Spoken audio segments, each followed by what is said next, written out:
you ready to bring your real estate game to the next level? My name is James Prendamano. I'm the CEO and founder of Prereal, and over the past 25 years, I've closed over $1 billion in transactional real estate. Each week, I'm meeting with outstanding investors, high-performing individuals, and visionaries operating in the real estate space. These are the people that are actually out there in the real estate game right now getting it done. This podcast aims at bringing anyone's game to the next level. This is the Prereal Podcast. Welcome, everyone, to the show. We're joined today by Rafael Cortez. Rafael is the CEO of the Pulse Group.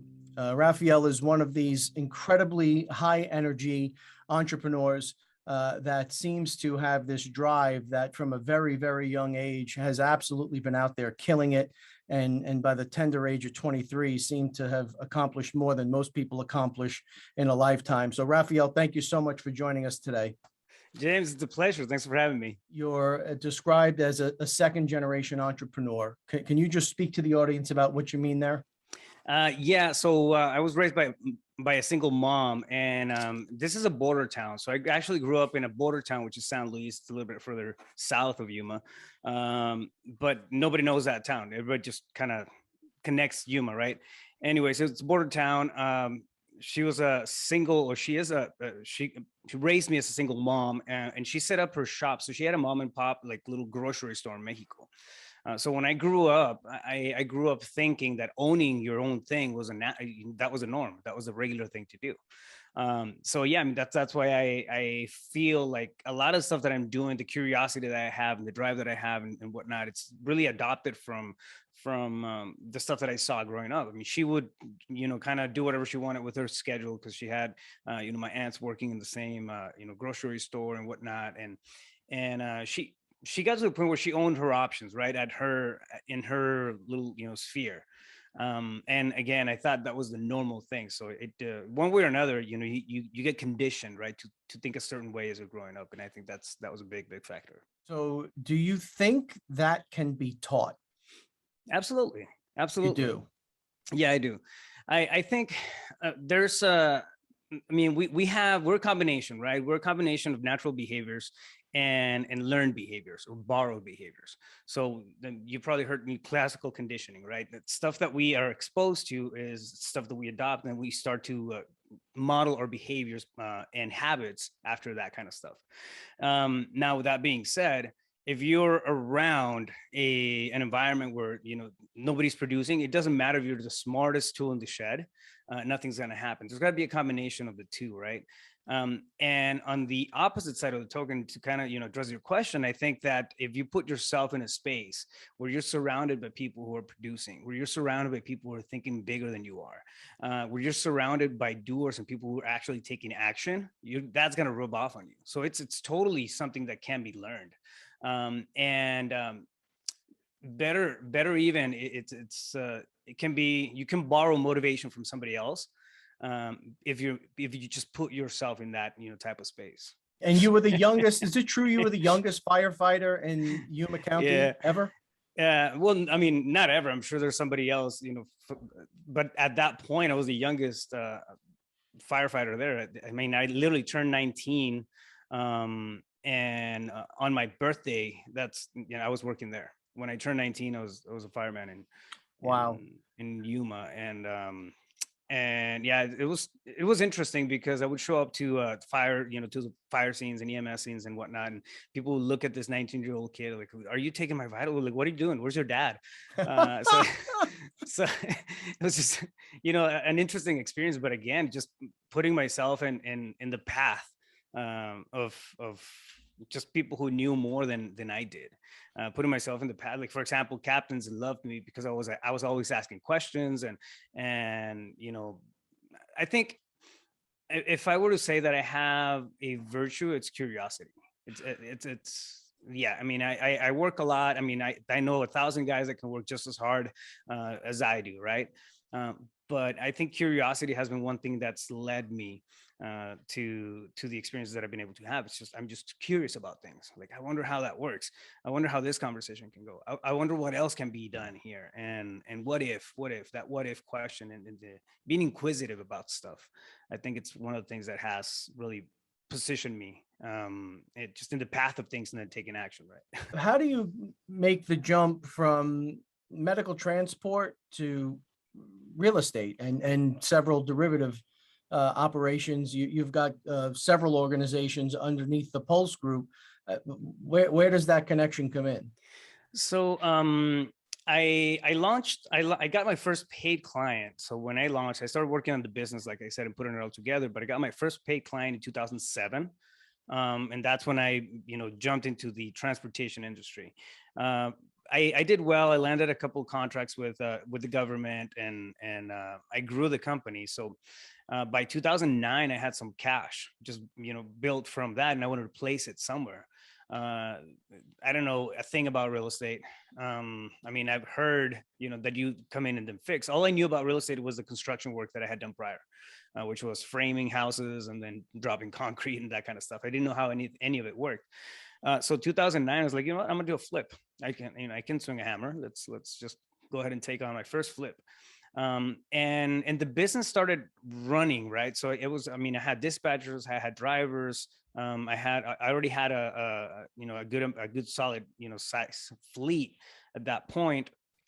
So I had some time on my hands to just do something else. And I went into real estate, did a couple of flips. And yeah, so 2009, 2010, prices were crazy. 2011, even you could buy properties for a fraction, like 10% of what you can buy them right now. So I did a few of those, and then I came across wholesaling. That just made a ton of sense. To me, it made a ton. I didn't really like I was already dealing with enough people in the transportation business, drivers and mechanics and people in the team. And then dealing with, contractors and subs and handyman and whatnot. It was becoming heavy, right? And then I came across wholesaling. I was like, wait, you can sell your vested interest in the property, and I can make a profit, and I don't have to worry about, swinging hammers or any of that stuff. I took that as my big MO, and I've been, doing wholesaling, and I still flip. So we cherry pick flips, but we mainly focus on wholesaling. The thing I love most maybe about real estate is that no day is ever exactly the same. And there are several opportunities within the opportunities, right? There's a lot of different ways you can monetize this industry if you have all of the disciplines pulled under one roof. So if you could describe for the audience, you said you cherry pick some. What's the incentive, or what are the reasons that you landed on the wholesaling side instead of the full execution side? It's easier. Transactions are a lot faster. You can be in and out of a deal in 2-3 weeks, meaning that you get it locked up, and then you find a buyer for it, you push it, you clear title, and then you get paid. And if you know how to negotiate deals right, you're talking big spreads. I think our average right now, our average spread is around $32,000 per deal, which is, it's a good, healthy spread, right? We have a very specific way of negotiating deals and working it from both sides, on the seller side and on the buyer side. And at the end of the day, it still makes sense for the flip. So I got to practice a lot of those closings and putting it together. So it just makes, I'd rather make $30,000 in 3 weeks than maybe 45 in 2 months.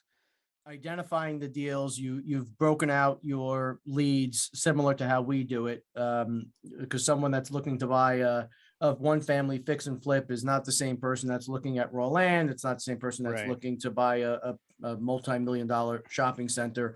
You're targeting your lists as the typology fits. You're copying these things out through local resources and some third-party sites. Are you buying anything out of state, or is everything localized? No, out of state, we'll stick to wholesaling. We won't flip. I'm not holding out of state either yet. So it's just, I have different things in the burner. I'm building a software right now for it's a full operating system for wholesaling. So I'm caught in that project, and I have a couple other things going on. So outside, we'll strictly, right now the model that we have is just push it. We'll assign the deal, double close on it, double escrows. So I don't know if there's a space I'm more excited for. We're also developing proprietary software. I feel like that is the the one place where there's absolutely, it feels like unlimited opportunity and insane growth opportunity. Absolutely, I think so, man. I think there's a lot of stuff out there, but this is what happens, right? This is what happens. A lot of tools that we use as investors, a lot of them are put together by coders, right? They're put together by, I mean, the code is done by coders, but the actual infrastructure, the flow, the model of the business, the model of the software is put together by somebody who knows code.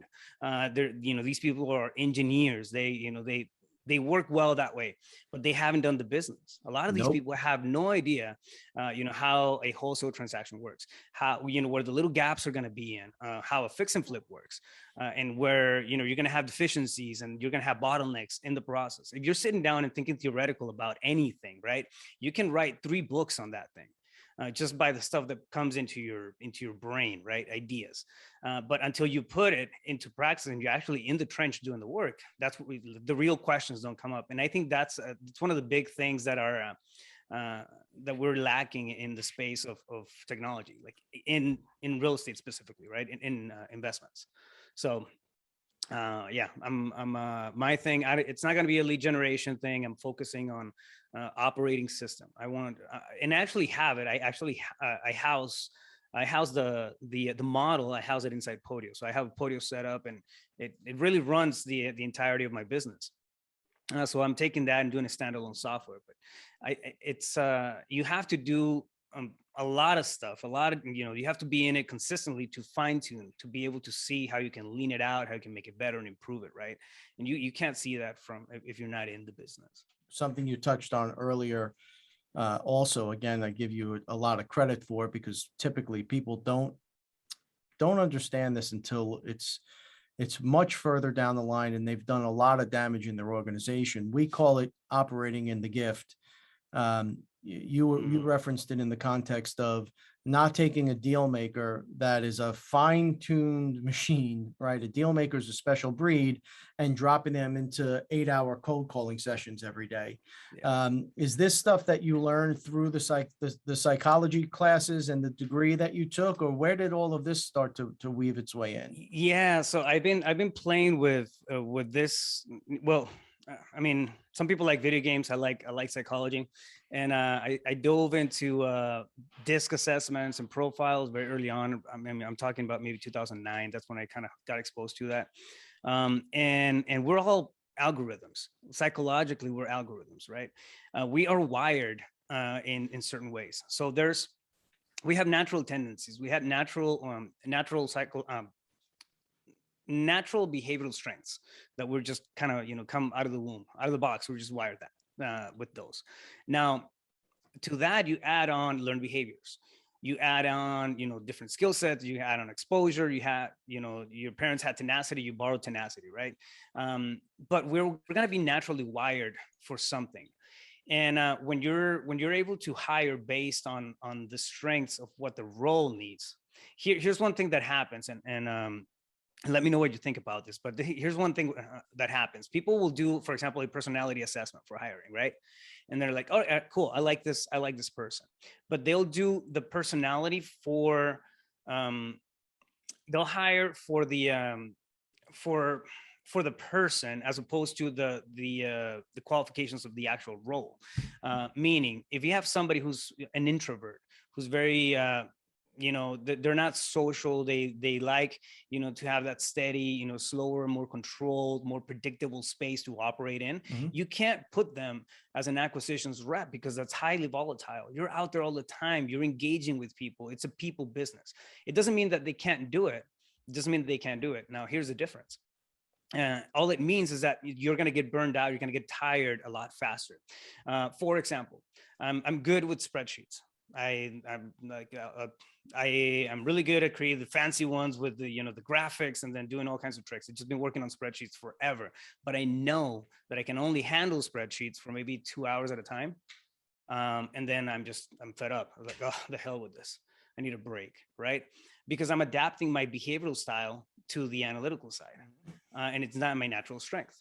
So on the opposite side, the same is true for somebody who's in acquisitions. If you're familiar with the DISC assessment, you're looking for, like, your ideal acquisitions rep is going to be somebody who's a high driver and has a good high secondary influencer profile or influential profile. So a DI it's kind of like the mold for acquisitions hiring. Your profile is different for lead management.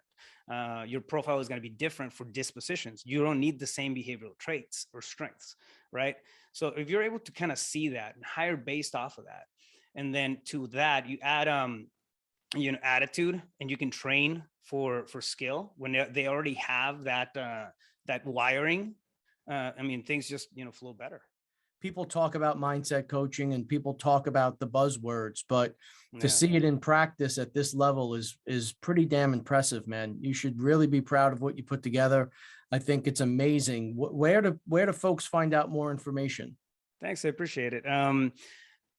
So I'm pretty active on Instagram. If somebody wants to shoot me a message, DM or whatever, Rafael Cortez CEO. That's my handle, and you can find me everywhere as Rafael Cortez CEO. YouTube, I post a lot of content on YouTube. I have podcasts on entrepreneurship, series on wholesaling, where I break it all down. I just give strategies and tactics on how to do real estate wholesaling, and I do a lot of videos on mindset and just entrepreneurial principles as well. That's a YouTube channel. Yeah. Again, I'm real impressed, and that doesn't happen very often. You've really got this on lock, man. Congratulations on the success. I'm excited to see where you go next, and we'll certainly be in touch. Thank you so much, man. I appreciate you having me and then giving me the opportunity to come and talk to your audience. It's been a blessing. Yeah, I appreciate the time. As always, everybody out there, please stay safe.